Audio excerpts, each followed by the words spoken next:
पहले ये दिक्कत आती है शुरुआत कैसे हो, फिर धीरे धीरे लोग अंत तक आ ही जाते हैं। नमस्कार आप सभी को। मैं देवभूमि उत्तराखंड से आप सभी के बीच में उपस्थित हूँ और मैं Meena Ravi government girls high school Dumri Nainital Pauri Uttarakhand में अध्यापन कार्य कर रही हूँ और मेरा अध्यापन करते हुए 25 वर्ष का समय व्यतीत हो चुका है।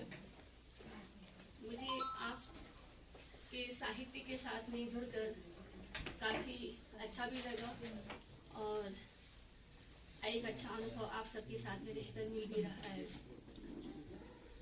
तो मैं शिमला यहाँ पहली बार ही आई हूँ एक इस कार्यक्रम में शामिल होने के उद्देश्य से और साथ ही घूमने के उद्देश्य से भी, और शायद आप सभी को भी बहुत अच्छा लगा होगा। शिमला से भी है, मेरा मेगा नैनीताल से है, तो मेरी पूरी एजुकेशन नैनीताल से भी है। 5 साल मैंने उत्तराखंड प्रशासनिक अकादमी नैनीताल में जहाँ SPCS की ट्रेनिंग होती है वहाँ पर भी कार्य किया है। उसके बाद में एजुकेशन में आ गई।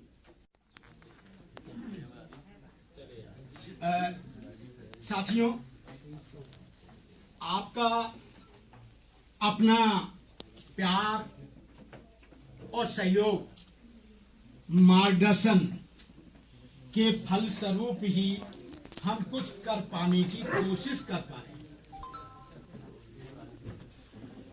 भाई आरिफ जी ने कुछ कह दिया है कि ए इंसान जी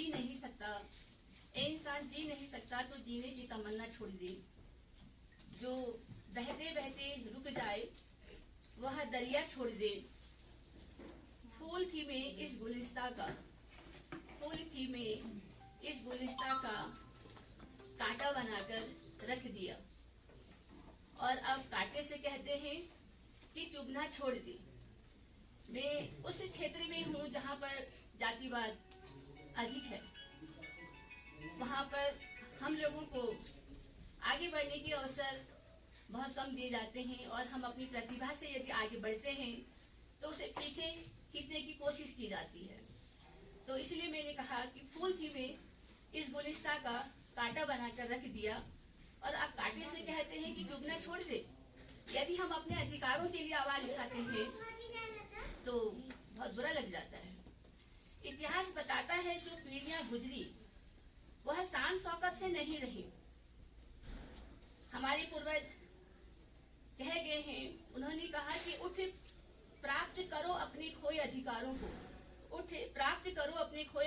को, दिखा दो दुनिया को आप अपनी प्रतिभा का लोहा मनवा के। डॉक्टर भीमराव अंबेडकर जी मेरे आदर्श हैं और उन्होंने जो दिया हमें अधिकार, जो उन्होंने हमें अधिकार दिया उसे छीनने की कोई हिम्मत नहीं कर सकता। जो उन्होंने हमें संविधान दिया उस संविधान के माध्यम से कोई उसे छीनने की कोशिश नहीं कर सकता। किसी की भी हिम्मत नहीं। आगे बढ़िए। जब अटेंडेंस की वह बात हो रही थी तो एक भाई ने कहा, क्या इस सीट पर भी सिग्नेचर होना आवश्यक है क्या? इसमें तो कुछ और भी लिखा है। मैंने कहा कि हो सकता है। संस्थान के सक्रिय सदस्य श्री प्रकाश सिंह जी निमराजे जो बहुत बड़े सामाजिक कार्य करता है और पूरे देश में सामाजिक परिवर्तन की अलग जगाए हुए हैं। मैं उस पर पदासीन सभी अतिथियों का बहुत दिल से धन्यवाद देता हूँ। संपन्नता से वंचित रहा है उनको आर्थिक सशक्तिकरण मिले, इसके लिए बहुत बड़ी सामूहिक आवश्यकता है। और मुझे खुशी है कि भारत सरकार ने पिछले 5-7 सालों में वित्तीय साक्षरता और निवेशक जागरूकता के लिए एक विशेष अभियान चलाया है और उसका मकसद एक ही है, हर व्यक्ति अपनी जिंदगी अच्छी तरह जिए, हर व्यक्ति के पास पर्याप्त पैसा हो, हर व्यक्ति अपने परिवार को अच्छी जिंदगी दे सके, हर व्यक्ति अपने बच्चों को अच्छी शिक्षा दे सके, हर व्यक्ति अपनी रिटायरमेंट की जिंदगी, बुढ़ापे की जिंदगी को बहुत आराम से जी सके। इसके लिए व्यक्तियों को अपने बारे में समझ बढ़ाने की आवश्यकता है, क्योंकि पैसा ही हमारी जिंदगी का मूल है। ये कड़ी सच्चाई है, हमें मानना चाहिए।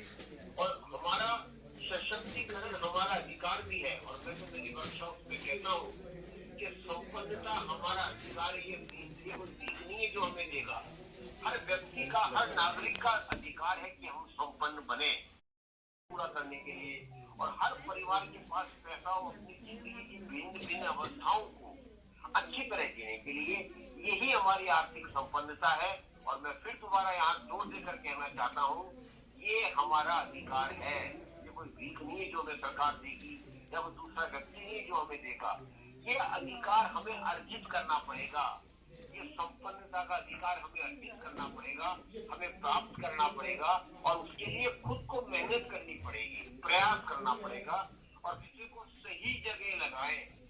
जो पैसा हम कहीं बचत करके कहीं लगाते हैं, वो पैसा भी हमें पैसा कमा कर दे।